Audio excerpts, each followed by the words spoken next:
AI technology has made significant progress in recent years. Generative AI has become very popular, especially with the development of tools like ChatGPT and Midjourney. Since these tools are very simple to use, almost everyone's interest in this field has increased. Yeah, generative AI can write code, create pictures, and generative text. Will AI take over all work and jobs? This issue has already started to be discussed. So, what is this generative AI? Generative AI is a subfield of deep learning that focuses on generating images, text, music, and video. If you ask, how does AI do this? Let me say, generative AI does this using deep learning techniques. At this point, you may wonder what AI, machine learning, deep learning, and generative AI are.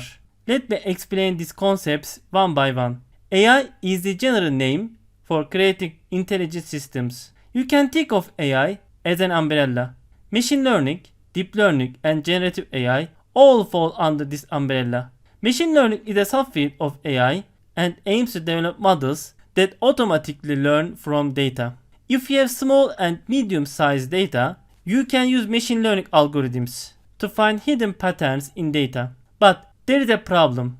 These algorithms struggle to analyze big data. You can use deep learning models to solve this problem. Note that when it comes to analyzing big data, deep learning is awesome. Deep learning is an extension of the neural network algorithm, a machine learning technique. Deep learning techniques are often used in computer vision and NLP. Let's now talk about generative AI. Generative AI is more of subfield of deep learning.